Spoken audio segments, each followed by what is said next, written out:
What is crack-a-lackin', fellow thermonuclear AFers? I threw the crack-a-lackin' in there because one of our listeners said that they missed it. I'm not sure if I'm going to keep it because I feel like it's me uh, culturally appropriating a word that maybe I shouldn't. I was uncomfortable using it, which is why I stopped. But you can let me know if I need to bring it back in the comments or in our Discord. The link to that is in the YouTube and the podcast description. You can get at me on Twitter, the whole nine. Follow us on all our socials. Those are on screen on YouTube.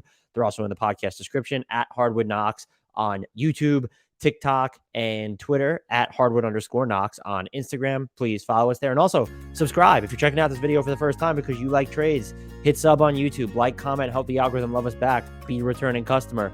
Also, if you're listening via audio for the first time or you're listening via audio and haven't subscribed yet, subscribe. Spotify, Apple, wherever you get your podcast, and do both cross platforms. We appreciate it. Finally, and equally important, please, word of mouth recommendations help a ton. You can shout us out on Twitter. You can clip us audio wise, post it on Twitter, tell people about us, friends, family members, tag us in mentions of people looking for basketball podcasts. Anything we see, it's always appreciated. And it helps us grow what is an awesome community because of you all that are tuning in right now, those OGs, those regular listeners. Let's dive into some trade stuff, though. December 15th already rolled around. We didn't do anything specific on it because nothing ever happens on December 15th. We talked about that on a mailbag question. It's been like 12 years or something like that since the Nets traded Terrence Williams or whatever it was. Bobby Marks, I think, mentioned that recently. Anyway, we're in December 15th. Almost 90% of the league's players can now be traded. And so with that, Zach Buckley over at Bleacher Report, a homie, published a trade target big board. So 3 targets for every single NBA team. I'm going to go through it, have not looked at it yet, and just react to it. These are super hard, but they're also super interesting to go through. But let's do it. I'm going to throw it up on screen for anyone who's watching on YouTube and wants to follow along with me. So we start with the Atlanta Hawks alphabetically, obviously. Z-Buck has possible targets, DeLon Wright, Jordan McLaughlin, and Kyle Anderson. I guess they could use more guard play here, just like a different ball handler. Kyle Anderson would certainly help. DeLon Wright injured right now. I guess he would help, but like the Hawks, one of the Hawks' issues has been their shooting. I know Bogdanovich helps that now that he's back. None of these players really move that needle. Maybe Jordan McLaughlin when he's getting super hot. But if they're looking to aim low and they're just trying to buy time, especially until DeJounte Murray is healthy, depending on, I can't even remember how long he's going to be out. But Wright's already out at the moment. Anderson would be interesting, but I feel like the floor could be a little bit crimpy. And you've already tried to struggle to figure out how to involve John Collins in this. Is he going out as part of a deal for this? But yeah, those are uninspiring options. It's also weird because I don't know what the Hawks feel like they need so many things. Someone to juice up the scoring though, and the volume shooting, like functional shooting, maybe like a Kevin Huerter or something would really work out well for them. The Boston Celtics, Z-Buck has possible targets, Jakob Poeltl, Mo Bamba, and Bismack Biyombo. Yeah, they need a big. They do have a trade exception, I believe, that they can fit some of these guys into. They also aren't necessarily that encumbered looking at their first round picks. I think it's just tough when you look at someone like a Jakob Poeltl, knowing he's about to get paid. Are you going to give up a first for him? Like, what are you giving up for him, knowing that you have Al Horford, you have Robert Williams III, you even have Grant Williams here, and how often is he going to play for you? Is he like a 15-minute guy in the playoffs at this point?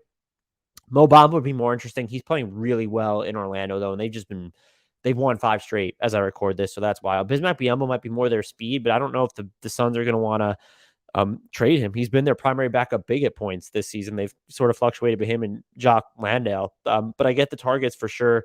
They could also try, and I don't know how hard it is to get to the money, but look at Richaun Holmes, just not playing in Sacramento, and he's kind of making a little bit more than backup center money, but knowing how cheaply you got Al Horford and even RW3 for, not the worst investment there if you can get him. The Brooklyn Nets, this is interesting. John Collins is on here for the Nets. Possible targets, John Collins, Mo Bamba, and Jay Crowder. I would agree with all of these things. Mo Bamba really giving you some spacing in the front court. Also, John Collins does the same thing. He would be obviously the best fit. The Joe Harris to John Collins rumors are kind of weird. I don't know how I necessarily feel about that from like everybody's perspective there. However, he would be a great fit. You could play him next to Nick Claxton, maybe even Ben Simmons at the same time, since Simmons doesn't have to be or a 4 or 5. And Nick Claxton's low-key just been awesome this season. I'd just be curious the Nets do have, like they could trade a first here, but what are you giving up for when it's not John Collins? And like the Joe Harris for John Collins swap might make a lot of sense for both teams at this point, given how much it seems that John Collins' trade value is plummeted. Jay Crowder would just be good for them as sort of a defensive-minded four who can take on some bigger wings. But why is Phoenix going to help them out? That's the other issue here is like when you're dealing with other contenders or a team like Phoenix that's going to want not picks, but actual players back for Jay Crowder. The Charlotte Hornets, we just selling off everybody here, Z-Buck. Yeah, possible targets for the Charlotte Hornets. Draft picks, James Wiseman, Mo Bamba. They are a team that should take a flyer on Wiseman, even though they have Kai Jones, Nathan Knight, Mark Williams. If it's out there, I don't know who the Warriors want from them. Maybe PJ Washington and Kelly Oubre Jr., although the Warriors have done the Oubre thing before.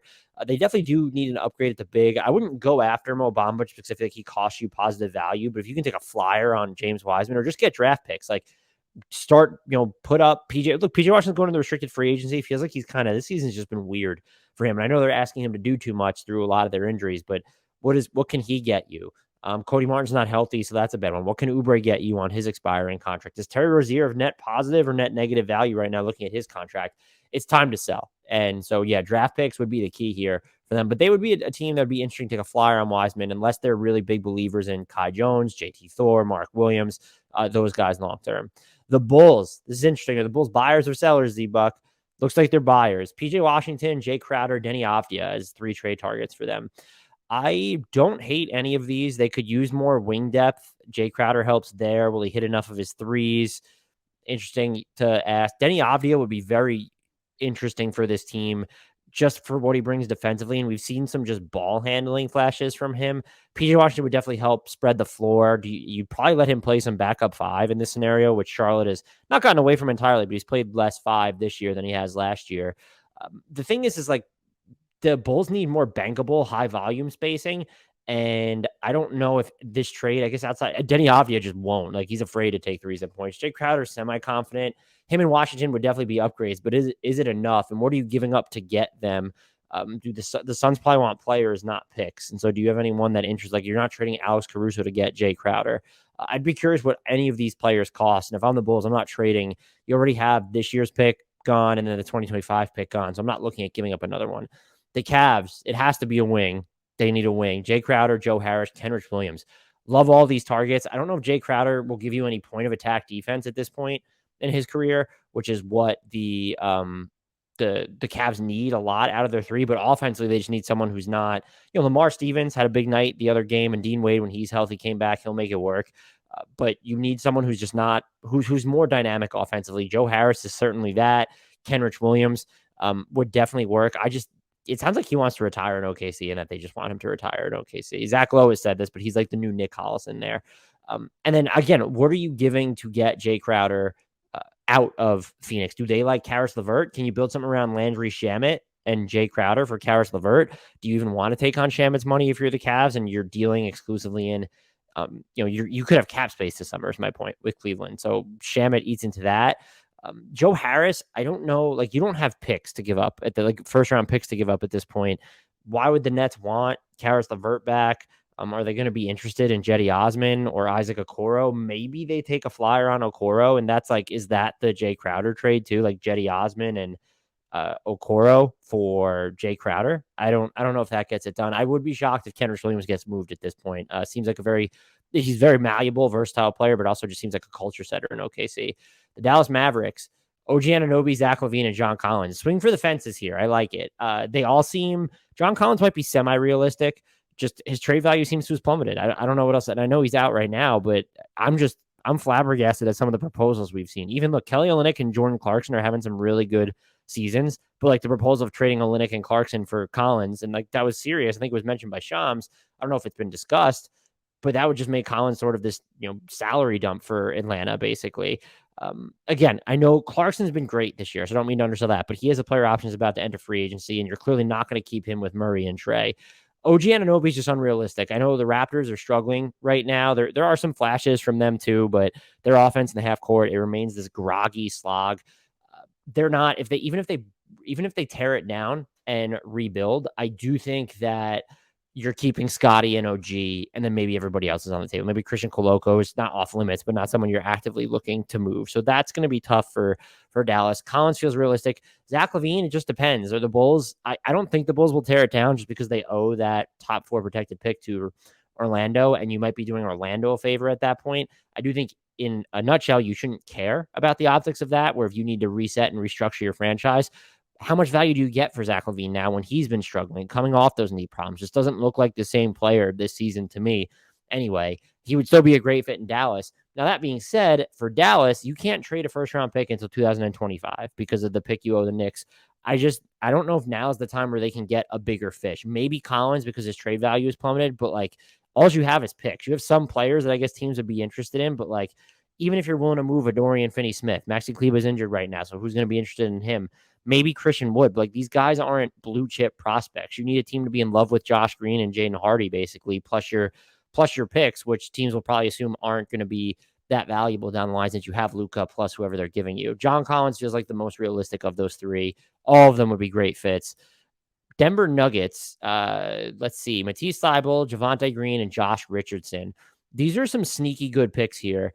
The Nuggets are 28th in points allowed per possession. They have some really good defensive lineups, but you just might need to lean into it even further. And I think Matisse Thybulle would really be a heat check for their offense because he's just awful on that end of the floor. He's not even as much as a stopper defensively as I think people give him credit for, but he would certainly work. And now all of a sudden, like, can you get to lineups where you're putting Gordon, Bruce Brown, KCP, Jokic, and then someone else on the court to just make it all defense around Jokic? I think Josh Richardson would be a good fit there.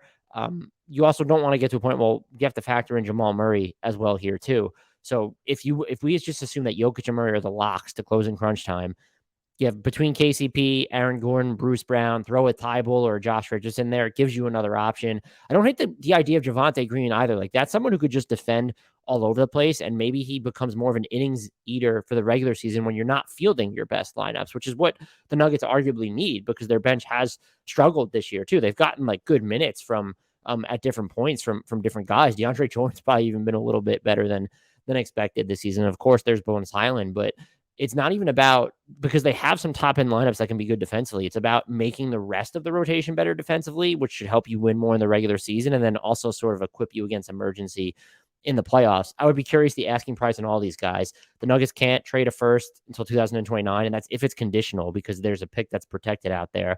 So could you get Thybulle, Green, or Richardson for seconds and filler? I would say Green and Richardson maybe, and I guess Thybulle at this point not playing in Philly really. So yeah, all good targets there. The Detroit Pistons, no more Cade Cunningham draft picks. So yeah, Johnny Davis from Washington. I'm not sure the Wizards even know that guy exists based on how they don't use him. And James Bouknight, I get it. Like, let's just throw some stuff at the wall, see what sticks there. I was in on James Bouknight after his first summer league, but from what I've seen from him since, I wouldn't be. I don't know if you want to even give him like those sort of reps.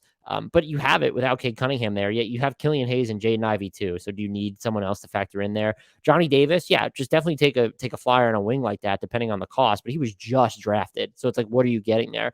And I think draft picks, it's not low hanging fruit; it's a priority. The Pistons, unlike some of these other rebuilding teams, they don't have all these extra picks, off into the distance. And it's weird that they're like maybe shopping Sadiq Bey per the Athletics' James L. Edwards III. So.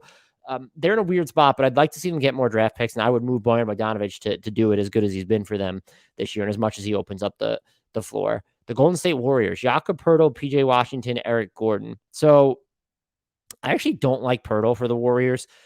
He's injured right now, and his rim protection has been down. He's committed more turnovers at the elbows this year. I think that's more of a function of what's going on with San Antonio's roster than anything, but you're probably not going to pay him in free agency this summer. And also, he's not closing games for you because of his free throw shooting. And also just, I'd rather have Looney on the floor defensively if you're going with two bigs.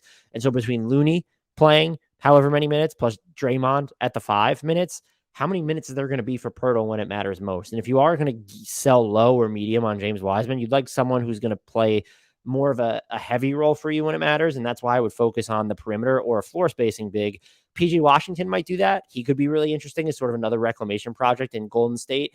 Eric Gordon, I like. Getting to the money becomes tough just because he makes over $19 million this year. So that would be something that the Warriors need to grapple with. And to get there would be, to get there is tough. It's not just a matter of trading Wiseman. You have to trade somebody else too. And they don't have guys that are expendable outside of their core. So you're not trading Andrew Wiggins in an Aaron Gordon trade. Obviously, like I'm just pointing out, like their salaries, you're not getting rid of Klay Thompson or Draymond Green. Steph Curry certainly off certainly off limits here. And so you're not trading Kuminga either. You're not even giving up Moody in an Eric Gordon trade. And so when you don't have, I don't want to say, maybe there's some people that would call some of their contracts bad money on their roster, but when you don't have active indispensable or dispensable salary where it's, oh, this player makes a ton of money, we could just get rid of him, it gets really hard to step out of your way to trades. I love the idea of Eric Gordon in Golden State, although my friend in real life and friend of the podcast, Jacob Bourne, who's a Warriors fan, does not like his fit. I think he would prefer more of a bigger wing, which makes sense, or someone in the front court who stretches. Kelly Olynyk should probably be on their radar. Mo Bamba would be another good addition. If they wanted to go higher end, you could always go with the Miles Turner route. I just don't know if the Pacers would even move him right now. And again, you run into the same issue where are you closing with Turner and Green over Looney? I guess you would be. But like, again, how much of that, do you want to invest so much equity in where not your position's hammered out, but you've not traditionally, but like Draymond at the 5 is still an option. Maybe you don't believe Draymond's going to be around long-term. That poses a separate issue.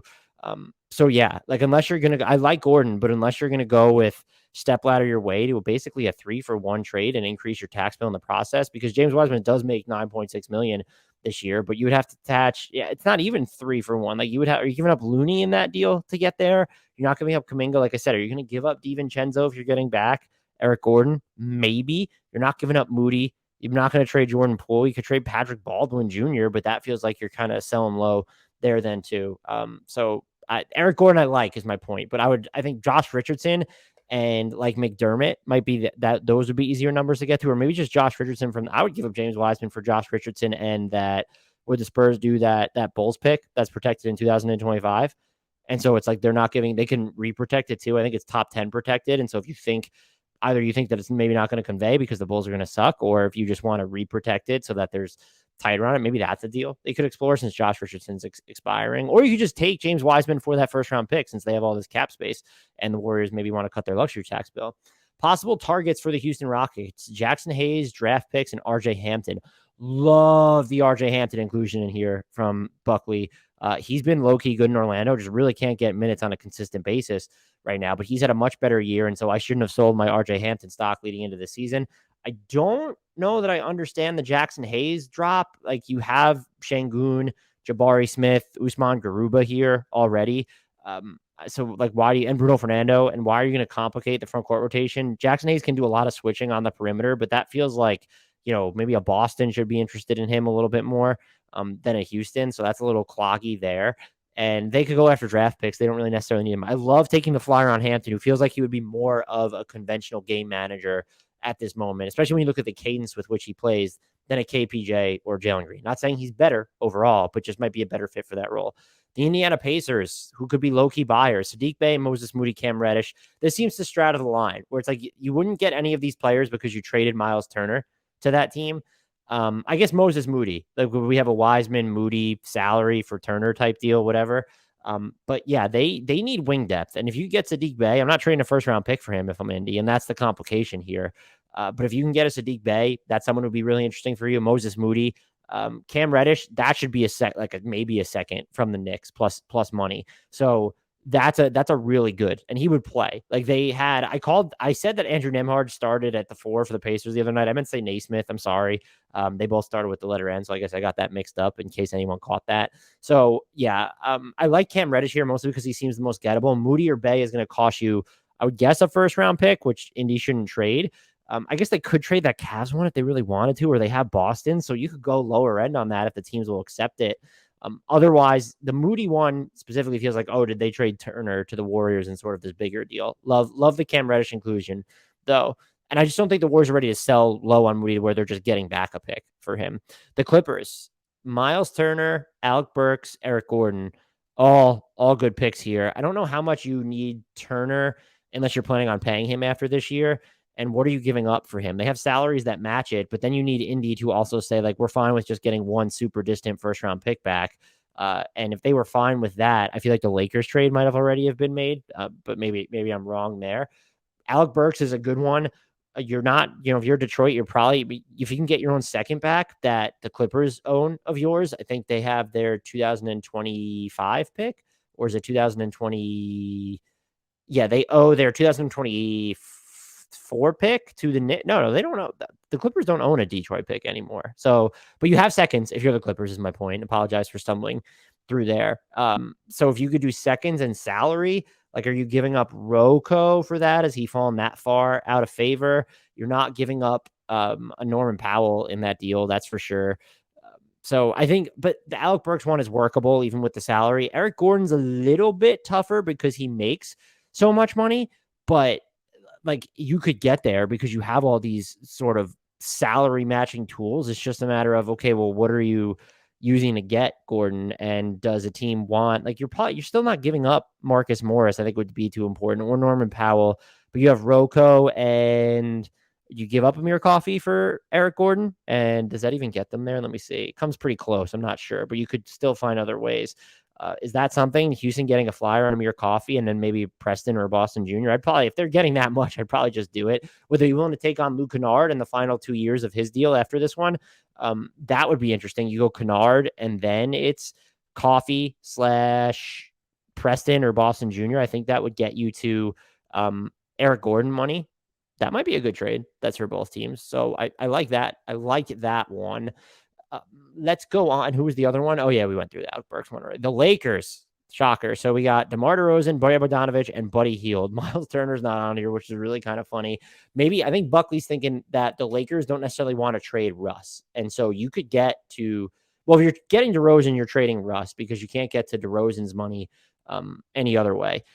But and so then that's going to be a bigger deal because Russ makes so much money. You're also taking Vooch back in that, or could you get Caruso if you're giving up those picks? Like, are you getting Caruso and then someone else? Like, can you get Javonte Green out of that deal? You're not going to get Ayo DeSumo, that's for sure.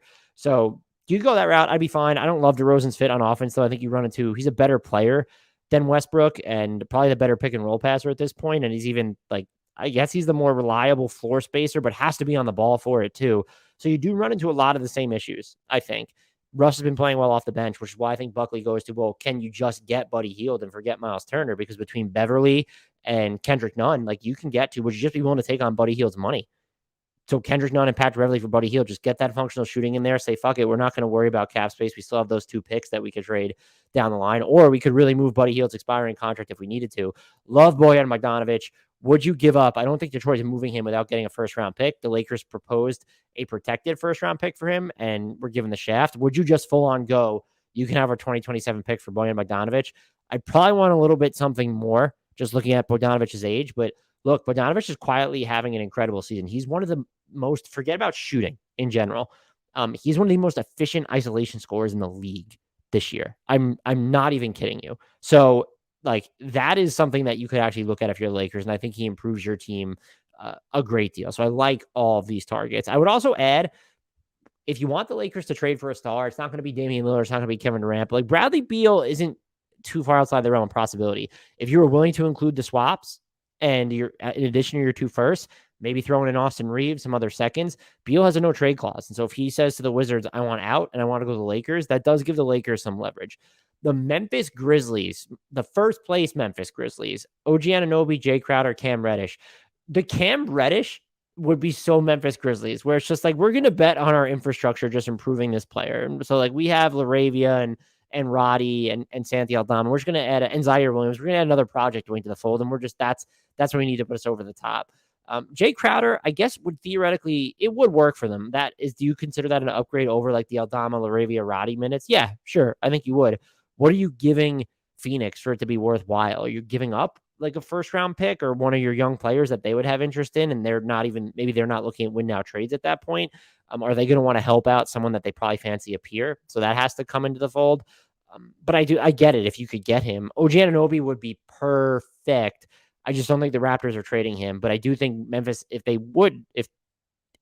Toronto would move OG Anunoby, Memphis has the assets to get involved. All their own picks. We just mentioned those young players, Aldama, Roddy, LaRavia, Brandon Clark, Zaire Williams even. Like, you include Zaire Williams in that trade. And then plus that Warriors 2024 pick. So they could get a deal done. I would like to see them get in on like the Kyle Kuzma sweepstakes too. Feels like he might be a middle ground between all this. Reddish is a little too low end.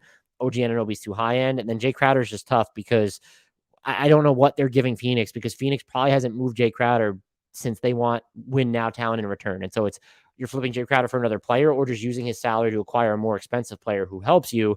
And Memphis doesn't really have that. Whereas if you're going to get Kuzma and the Wizards are just kind of in sell mode, like you can use Danny Green's expiring contract plus a young player. You have to include a first. I don't know what it looks like since Kuzma's going into free agency, but that would be a really good trade target. Bojan Bogdanovic would be good too. So would Jeremy Grant. I think Grant will extend in Portland. And then I also think that Bojan Bogdanovic is just so expensive that you're probably going for a 3-for-1 with Detroit. And that gets really tough. You have Green salary, and then it's who are you giving up with that? The Miami Heat, Josh Richardson, Jay Crowder, Sadiq Bey. Those all names make sense. I'd probably want Jay Crowder makes too much sense. I'd want a player. Josh Richardson, the reunion would be great, by the way, and he can play some 4. They have, I guess it comes down to what are you giving up as the primary salary bait to get these players? Like, what are you giving Phoenix that they want for Jay Crowder? You're not giving them anything unless you're giving up Caleb Martin, which you probably shouldn't. You're not giving up value that helps Phoenix now. And so you need a third team to rally that. Not impossible. Josh Richardson feels eminently realistic. I think you can get him for seconds, which is fine. But can you get the Spurs? Would you be willing to give up a first round pick if they took on Duncan Robinson's deal?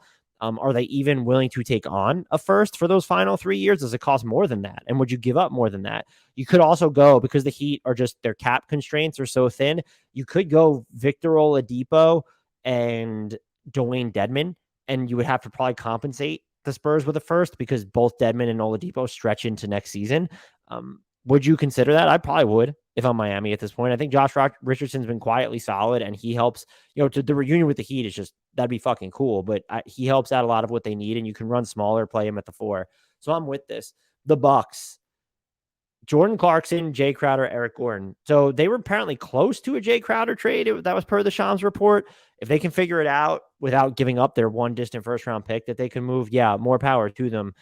Eric Gordon would be huge for this team too. I know he's not getting to the rim as much and he's not shooting the 3 ball as well, but he could still, if his role is simplified and he's on a better team, like, yeah, he can get it done. To get to his $19 million number, who are you moving? Grayson Allen is a good start at $9.4 million. Then you have George Hill and Jordan Nwora. Like, that gets you there, but you're probably going to have to give up. What are you giving up to in that? Like, is Houston just doing that? How many seconds are you including? You're willing to give up Marjon Beauchamp for Eric Gordon? That's a little bit iffy. I do love the final target list here, though. Jordan Clarkson, I just don't know how you get him from Utah, even if they're willing to sell lower since he's hitting free agency.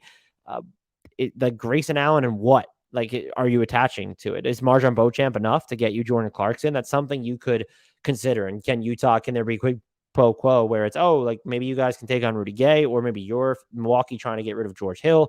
But I think Mike Budenholzer's probably just in love with George Hill. So the framework is probably Grayson Allen and Marjon Beauchamp would be like the most realistic offer. I would be curious to see what Utah's response is. My guess would be they'd want a little bit more, and that Jordan Clarkson is too important to the culture, but he would be a great fit in Milwaukee. And there's clearly something wrong with Milwaukee's offense right now. Minnesota, this is a tough one. Gary Trent Jr., Josh Richardson, Kelly Oubre Jr. I'm out on Kelly Oubre Jr. I think he'll shoot threes, but Minnesota needs guys who are going to make them at a higher clip. I also don't know, getting to his salary, it's so mid-end. You're just at a point where is it a bigger trade where you're trading Charlotte D'Lo, getting rid of his money? Like, you're not moving. I wouldn't move Kyle Anderson for him or Taurean Prince. And now you start to run out of money really quickly. So, like, your highest paid players are Rudy Gobert, Karl-Anthony Towns, D'Angelo Russell, Anthony Edwards, in that order. Those are your top 4. Your 5th highest paid player is Kyle Anderson at 8.8. Your 6th highest paid player is Taurean Prince at 7.3. And then after that, nobody makes more than $2.3 million. And so I don't even know, if you're the Timberwolves, how you even get Josh Richardson. I think that would be I don't want to say great because his 3-point volume isn't necessarily enough, but I don't even know how you get to the money. Like, they only have the trade exception for $4.4 million. That's not going to get it done. These are all nice targets. Gary Trent Jr. as well, but like, you're going to have to give up someone to match these salaries. And it's actually really tough for Minnesota to do that unless they're doing it as part of a larger deal where they're moving a bigger salary like a D'Angelo Russell. And I don't think any of the players I just named are players you do that for. The Pelicans, Mo Bamba, love it. Doug McDermott, interesting. Nerlens Noel. I'm out on Noel. Look, the Pelicans fans have been in our comments saying that, like, no, you wouldn't add value to Jonas Valanciunas to get a Miles Turner. And I'm not trying to be like the I know better than you national podcaster, because I don't. Like, I'm not one of those podcasters. But if you're not, just objectively, even if you think Jonas Valanciunas can close games, if you're not going to have him close games against Walker Kessler and the Jazz, what are we doing? Just what are we doing? you should look to improve the center spots where, no, maybe you're still closing with Nance and Zion. That's fine, but then at least diversify to the point where that's not your only option. Mo Bamba gives you that. Turner would certainly give you that. I like Doug McDermott for his 3-point volume and cutting on this team, which is something that they could definitely use. Do they want to take on his number for next year? Maybe San Antonio would do Devontae Graham for Doug McDermott straight up, since they both have money on the books for next season. That would be low-key interesting. Noel, though, it's just like, I guess he's very active. He has great hands, and he can be a good rim protector when he's healthy. The spacing, though, gets a little weird. And if you're worried about like the Jonas Zion fit on offense is fine. The defensive fit is iffy. Maybe on defense, Noel and Zion are fine, but the offense wouldn't be great. Zion could run pick and roll with him, I suppose, but they're going to want to occupy a lot of the same space just around the basket. That would be something to monitor. If you can get him for, like, if the Pistons are willing to take on Devontae Graham's deal, because Graham next season is owed $12.1 million guaranteed, and then Noel is coming off your books because it's a team option. That's something the Pelicans could definitely look at. So I don't mind all of these targets, and maybe like Detroit wants to see what Jackson Hayes is. You can include him in that deal as well. But I kind of like all these. I'd like to see Miles Turner there, though. Like, I think we've seen that Miles Turner could really help this team, and is someone that they might actually close with. The Knicks, Kuzma, Oubre Jr., Robert Covington. ZB, I love you. We're gonna say no on Kelly Oubre Jr. I'm sorry, I can't put him on my Knicks. I can't do it. I don't think he's really equipped to play the 3. His on-ball defense might be okay, but he can get really, unattentive away from the ball. His 3-point shooting isn't good enough. Robert Covington's interesting if the Knicks would play small, which they don't. And then I'm not trading for Kyle Kuzma or Robert Covington or even Oubre for that matter, unless I'm also getting rid of Julius Randle just to open up the 4 rotation right now. Tibbs wants to play. He's more likely to go with Jericho Sims and Isaiah Hartenstein in the front court now than he is of dusting off Cam Reddish with Obi topping out. And so he wants to play with a actual big, someone at center. And I think that might be Covington's best position at this point. So you need to take Julius Randle out of his chamber. Otherwise, you have Kuzma playing at the 3, and I just don't think that's a good setup. I don't really even know if I'm the Knicks being realistic, unless a star comes on the market. I'm not really looking to acquire any one player so much as I'm looking to acquire more minutes for certain players, where it's, if we can get off Evan Fournier's money, that helps open up things. Or again, I still would try to get off Julius Randle's money. And if you're getting off Randle's money, then yeah, Kuzma makes a good amount of sense there. So that would be interesting if you're moving Julius Randle as part of it. And maybe the Wizards would be rebuilding or think Randle's like the 3rd star and they'd prefer to pay him over Kuzma, who's going to be free agent. I don't know. The Thunder, Cam Reddish, yes, just give them all the wing projects. James Wiseman and Patrick Baldwin Jr. Patrick Baldwin Jr. is a good one. He's had some frisky minutes there for Golden State. Wiseman being sent to OKC when Chet Holmgren's there, they could probably play together once Holmgren is healthy. I don't know that I would want to necessarily invest that equity in Wiseman, but perhaps you view him as having just he is just this athletic specimen that you want to take the flyer. Holmgren's not playing till next year anyway, and he might need to be eased back. Are you worried about his health long term? And they're still in good player or young player accumulation mode. I could see it. I guess I just question what OKC is giving up for Wiseman. Like, are you getting, I don't know, is it Baisley and it's Kenrich Williams? Like, would they even give that up? Is that something that they would do? I just don't know what that package looks like, because they're not moving. They wouldn't move Lou Dort for that, or Shea, or Chet Holmgren, or Josh Giddey, or Ousmane Dieng. And I just named their 5 highest paid players, and their 6th highest paid players, Jalen Williams, who they also wouldn't trade for James Wiseman. Their 7th highest paid players, Darius Baisley. Okay, maybe he makes $4.3 million, and so it would have to be Baisley and Kenrich Williams get you there. That could be a trade that you would consider. I'm pretty sure that Kenrich Williams and the Thunder don't want to leave each other. You could go with the wing project and Cam Reddish too. Again, what money are you sending out for that though? Orlando Magic. Moses Moody, Sadiq Bey, draft picks. Magic are on fire right now. I would kind of like to see them improve I know they have Hampton. I know that they have Cole Anthony. They have, my God, why can't I name Magic guards? They have Jalen Suggs. They have Markelle Fultz. I would like to just see like more of a steadying hand at guard, and like Moses Moody's not going to provide that on the ball.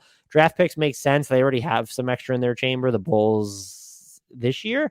And then they have Denver's 2025 pick. That's right. I wouldn't give up any of those picks or their own pick, by the way, to get Sadiq Bey. So it seems like it's going to take for him. And also, I'd rather still see like Chuma Okeke play than Sadiq Bey, even though that's been quite the adventure this year. Uh, I don't really, I'm not gonna, Moses Moody would make some kind of sense. Like, do the Warriors want Terrence Ross or Gary Harris in a Moses Moody trade? So I don't hate that one, taking a flyer on him, but I'd rather see them go after a guard. Like, they would be a fun, maybe a Fred VanVleet team if the Raptors make him available. If that's too high end, like, could you go with, like, do they need to enter the Jordan Clarkson sweepstakes? Maybe you want more of a playmaker, even though Clarkson's passing has been better this year. Could they get Monte Morris just from Washington? If Washington decides to do an about face and rebuild, or just throw away this season, Morris not had the best year, but he is still a pretty good game manager. Philly, they are a hard capped, and it's tough. Gary Harris, Jay Crowder, Eric Gordon. I like Gary Harris for them. Jay Crowder would be fine. I don't know that I love him for them, but to replace some of the PJ Tucker minutes with someone who might actually shoot, you could also then play not really small, but you could play Tucker and Crowder in the front court when Embiid is sitting. You could look at that. Philly's salary matching is awfully tough here, though, because Embiid, Harden, you're not trading. I don't think maybe you would trade Tucker for Crowder at this point. I don't think they would. And who wants the final 2 years of that contract? And you're not going to trade Melton. You do have Korkmaz at $5 million and Tybal at 4.4. So there are things you could do. Daniel House, if don't view him as untouchable. Yang at 3.5. So yeah, there's numbers you could get to. There's also Jaden Springer if some team wants to view him as sort of this project. The target that feels least most likely then, though, would be like, oh, okay, I guess Gary Harris, but like, what are you giving the Magic to make that worth their while? Houston, maybe you could sell them on taking on Tobias Harris's money, and like, you have to include a whole bunch of stuff there. Like, that gets super weird to get to a $19 million number. So I don't know. I guess Harris would be the most realistic of these three. I just don't know I know what you could send out. I just don't know why. What are you attaching to make it worth Orlando's while? Maybe they want to look at Jaden Springer, and so you go with Jaden Springer, and that doesn't even get you the money. And so that's really tough sledding for Philly. But I do like the fits of basically all these guys. My favorite fit might actually be Gary Harris for them. It's probably Eric Gordon. No, let's just get back to 2018 Rockets. The Phoenix Suns, John Collins, Kyle Kuzma, Eric Gordon. Love, love, love. Collins might be like the least interesting to me, just because I don't know what it costs to get him, and he could play with DeAndre Ayton. Are you closing with that? Him over Cam Johnson? I would be interested to see him playing the backup five here. But like, DeAndre Ayton doesn't necessarily let you be the five on offense. He would have to be the five on offense. I think Collins is best suited as being the five on offense. So I wouldn't mind seeing him out of Phoenix if the cost is right there and Atlanta really wants Jay Crowder. Kyle Kuzma makes, I think, a lot more sense as someone who can diversify your package on both ends of the floor. He's been pretty good as a helper, I think, defensively in Washington, and then also just on offense, where he's done a lot of on-ball work, but can work off the ball as well. Gives you sort of a safety net if CP3 goes down, or his play, it's like kind of perking up on offense, but it continues to crater. And just having him and then Devin Booker, Mikal Bridges, and DeAndre Ayton gives you a whole lot of bodies to cover up for teams that are going to really seem like they're trying to capitalize on CP3 getting old, where it's like they're really going after him now and attacking that mismatch. And I've been Eric Gordon, the Phoenix advocate, for forever. He would still give a lot of rim pressure relative to the rest of their perimeter guys. And you can get to his number with Saric and Jay Crowder. So is there seconds in there? Would you give up your first? Maybe just protect it, like top 20, top 22 or whatever. And you probably have to rally a different team in there, just because why does Houston want Jay Crowder? And those two are expiring contracts. So no, Houston shouldn't be interested in Saric. They should be interested in the equity coming back. Portland Trailblazers, OG Anunoby, again, great for Portland, great for so many teams. I don't think Portland has the pick equity to get him. Maybe you consider trading Shaedon Sharpe to get him. Would that actually get Toronto to bite? I don't know. Cam Reddish feels definitely more realistic to get some wing help. You could just send out a salary and maybe a second at this point. Perhaps you have to wait until the trade deadline, because the Knicks are really trying to wait out and see what their other plans are. So like, you could send out Justice Winslow for him. So yeah, like, that would be fine to take a flyer on him. But you could also, I like the final one here in Mo Bamba. I like that, like, to sort of deepen your five rotation. You don't have to play small as much. I don't know what it costs to get him, since he's playing so well, but you do have the smaller salaries to get to his number. Do they like Keon Johnson in Orlando? So you could use him as sort of just like the asset buffer there. And my question, though, is for Portland, it's, well, what's the matching salary that goes out here? Because it'd have to be Winslow at 4.1, and then Keon Johnson at 2.7. That doesn't even get you to a Mo Bamba salary, I don't think, because Mo Bamba is making 10.3. And so it's like it's close. So, all right, does that work? Does that something Orlando want to do? Are you attaching seconds to that? But I do like the idea of Mo Bamba. But my point was Phoenix is working with some constraints when it's not this super big trade, because Lillard, Simons, those are guys you're presumably not trading. Jeremy Grant at 21 million, certainly not trading for, well, I guess if you were getting OG, but probably like, I don't know. So like if those players aren't going out in a deal, you have Yusuf Nurkic at 15.6. Josh Hart is a name that would get you a lot of different salary matching tools. You would really have to believe that you're not keeping him beyond this season. And there's Gary Payton II at 8.3 million. And so maybe I'm just underestimating the willingness for Portland to move some of these guys. I'm just thinking, oh, they wouldn't trade Josh Hart or even Gary Payton II, but maybe I'm wrong there. I'm thinking in a trade along the lines of the ones we're mentioning here. Next up is the Sacramento Kings. Pascal Siakam, OG Anunoby, Kyle Kuzma. I love it. Shoot for the stars here. The Kings, like ZB notes, are objectively fun. They've gotten a little bit better defensively. Siakam would be perfect, and I think he's more gettable personally than OG Anunoby, because I think if Toronto starts over, you're looking at moving Fred VanVleet and Siakam, and then basically everyone else but Koloko, Anunoby, and Scotty Barnes.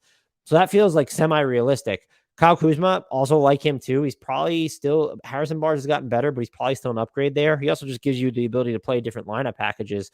He could play with Barnes and Keegan Murray and Kuzma. Like those three could play together at the same time if you really want to. I just don't know, because the Kings gave up that first round pick for Kevin Huerter and it's protected until Kingdom Come. They would have to trade conditional first out in the future to get this done. And that's not, again, impossible. But if you're a team, you have to believe that the pick they owe to the Atlanta Hawks this year is going to convey. Otherwise, you're just going to be waiting and waiting for that pick protection. And so you need to believe that their 2024 first to Atlanta, and it's lottery protected. And so that gets dicey. The first round pick they could theoretically promise a team is in 2028. But if you go conditional, you can go 2026. What else are you attaching here? Davion Mitchell does not have a ton of cachet on the trade market right now. Same for Rashawn Holmes. Are you willing to look at moving Keegan Murray already? Like, is that to use that as a, not Kyle Kuzma bait, but for Pascal Siakam? Hell yes, you do it. Is that plus distant first round picks plus salary filler? I guess you're trading Harrison Barnes, let's say Keegan Murray, and then picks. Like, does that get it done in theory? There might have to be more money added, but does that get it? You could go with Rashawn Holmes too to make money work. Like, does that get it done for Siakam if Toronto decides to sell? If they're all 26 and 28 first round picks, so let's just say the Kings can do this. I'm not even sure that they can, but 2 firsts, Keegan Murray, Barnes for Pascal Siakam, and you could throw Holmes in there if we need to make the money work. Are they like, is that enough? I think that you would probably get more for Pascal Siakam. I'd love for them to land him though. It's harder to get Kuzma because like you can't promise an imminent first round pick, which is what I think Washington would covet. And I don't think you're giving up I wouldn't give up Keegan Murray for him. Keegan Murray's cost controlled and Kuzma's about to become a free agent. All the targets here make sense though. And OG just seems out of reach. I don't think Toronto's going to move him. The Spurs, draft picks, Patrick Williams, Jaden Springer. I thought maybe Kobe White would be for the Spurs. Like, let's take a flyer on a ball handler who could initiate offense. I wouldn't mind that for San Antonio. Patrick Williams, hell yeah. What are you sending in Chicago, though, that they are going to give you Patrick Williams back? Like, are you at the point where Chicago will take back their 2025 pick and they want Josh Richardson and that gets you Patrick Williams? Like, and then maybe there's other stuff involved there. Is there anything else you could do, a deal you could take on to grease the wheels from Chicago, because San Antonio has so much cap space? And that would look like what? What is the deal that you don't love if you're Chicago? There's really no, if you like DeRozan and Levine, there's no bad money on this team. Are you willing, like, if the Spurs say, oh, we'll take on Lonzo Ball, okay, sure, he has the 2 years after this one and guaranteed at like 42 million, but Lonzo Ball is really good when he's healthy. So, and ditto with Alex Caruso. And so I don't know how the Bulls, like what they're getting back from San Antonio that would make them want to have Patrick Williams. I suppose what they could do is if San Antonio is looking to consolidate a little bit, like, do they give up they're not going to give up a Hawks pick. You offer the Bulls pick. Like, this is the trade. You offer the Bulls pick. You offer, I would assume, Josh Richardson, because he makes so much sense in Chicago. And then what, like Zach Collins? I don't know. They have that fake Charlotte first, so there are things they could do. But if you can get Patrick Williams, hell yeah. Like let's see that in action. Um, so yes, and then if not, you could go like super low on Jane Springer. Maybe this doesn't feel like a Cam Reddish team, but maybe they could be. The Toronto Raptors, Miles Turner, Jakob Poeltl, Jordan Clarkson. Miles Turner, sure. What do you? I guess you could move Trent and stuff to get him. Jakob Poeltl has been linked to the Raptors for forever, and I guess he would really help them too. You have to believe he's going to play better and be healthier than he's been in San Antonio this year. Clarkson, in theory, helps their half-court offense, but runs counter to the team that they've built, where everyone needs to be between 6'7" and 6'9", except Fred VanVleet and Christian Koloko.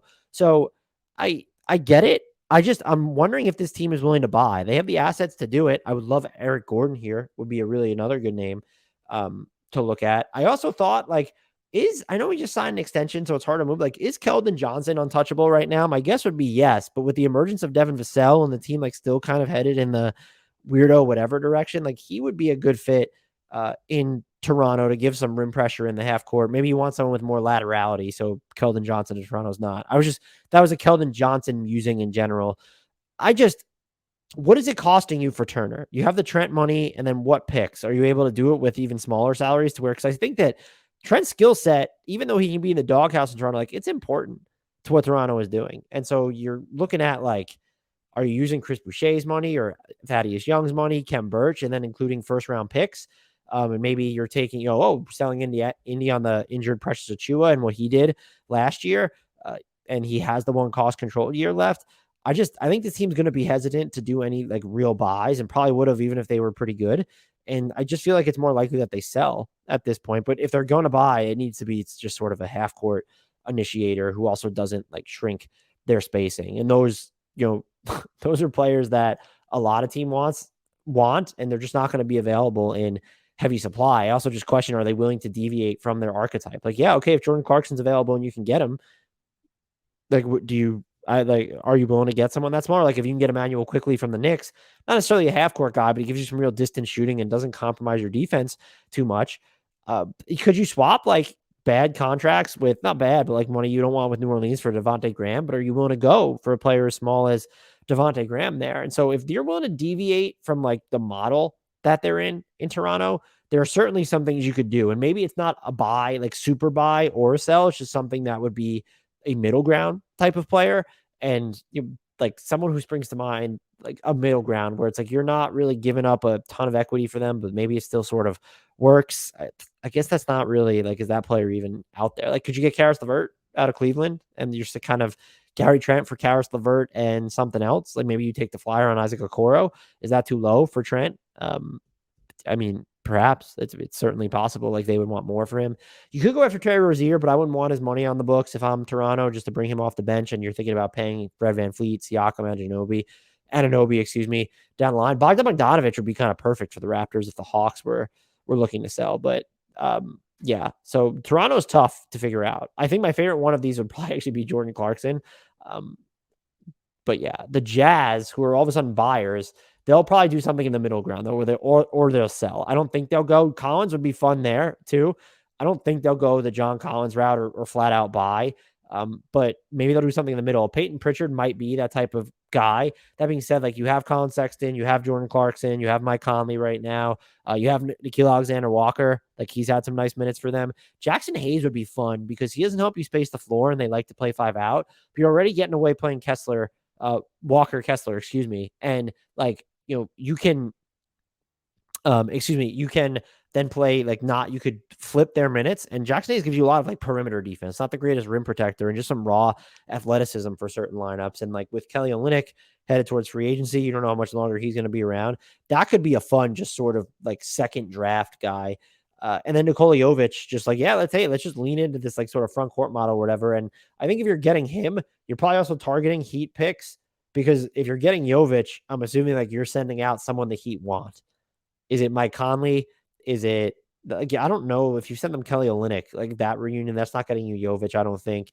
Malik Beasley, is he too small though? But if it's a Beasley trade, he's someone who could probably help the Heat. Or you having to take on Duncan Robinson in that deal, though, would be something that you really need to consider. If I'm Miami, I would love Larry Markkinen, but you're going to need 2 first-round picks for that at minimum. I don't think Miami would want Jordan Clarkson with Hero, Butler, and Lowry there. But if you are getting if you are getting Jovic, like if they're not giving you that for Nickeil Alexander-Walker, maybe Jared Vanderbilt. But like, are they concerned that he doesn't really space the floor at all? So that could definitely be something to look at. The final team, the Washington Wizards, tough as hell to figure out. Oh my God, ZB, DeRozan, Collins, and Caruso. You got to explain the DeRozan thing for me. If you run him at point guard, I guess I get it. But I think they need someone who's going to give you even more of a change of cadence than that. Like you have the game manager type in you have that in Monte Morris. Wizards fans have not been happy with him. I get it. I don't even know what a DeRozan trade looks like for this team. I think it's pretty. I guess you go with Kuzma and Barton is like the money you get there. Is Chicago doing that? Like, what does that do for Chicago? Maybe that gets you Collins from Atlanta at this point because those salaries come off the books. Kuzma's probably more used to being like the four wing type that doesn't need to be used as a screen center as often as Collins would prefer. So that makes sense. Would I do that if I'm Washington? I'm really high on Kuzma right now, but Collins is under contract. He can play with KP. And that's a situation where if KP, you stagger their minutes, if KP is okay, spotting up, then you can use Collins as the screener. Or you could, like, if you want KP to handle the ball and try and get him to run some dual big pick and rolls, you could do that. I don't hate it. Caruso makes a lot of sense just from a defensive perspective, but unless you're giving up Denny Avdia, which if the Bulls are giving up Caruso, maybe they are taking on someone like Avdia or Hachimura, just because of or are they flipping out? I don't know if Caruso Kuzma is a good trade for either side, to be honest. But like Caruso doesn't shoot, Denny Avdia is afraid to shoot, so that's something you would need to factor in. Caruso would be interesting there, though. I like Collins the most out of this, and the DeRozan, I'm just not sure what the framework looks like. And the Wizards, you have to factor in they're sort of in the Kings dilemma. They have the 2023 first owed to the Knicks, but it's lottery protected. Then it's top 12 protected in 2024, top 10 in 25, top 8 in 26. So theoretically, the soonest they can promise a first round pick, because you need to skip a year, is 2028. They can trade a conditional first round pick, but do you trust that the Wizards are going to convey this year's pick to the Knicks when it's lottery protected? No, you absolutely don't. And so to get DeRozan for that, I thought Atlanta would want at least like some kind of a first for Collins. You do have, again, Denny Avdia could be involved in a trade. Would I give him up for Collins? Probably not. I'm super high on Denny Avdia. And if just based off what we've heard about Collins' value, would you give up a Kispert or a Davis plus salary, like to sort of make that work? Again, you might just need Kuzma and Barton to get Collins. Is there a way to get Collins without giving up Kuzma? Probably not, unless Atlanta's looking for strictly cap relief in Barton. And then you could go with, if they actually wanted young players, like if you could keep Kuzma over Avdia and you were going to re-sign Kuzma, I do think a lot of people around the league, based off what I've read and heard, are going to want or believe, that Kuzma is leaving anyway. So if you're feeling that way, then yeah, absolutely trade him. Let me know if you've made it this far. Get in the comment section. Tell me who you want your team to trade for.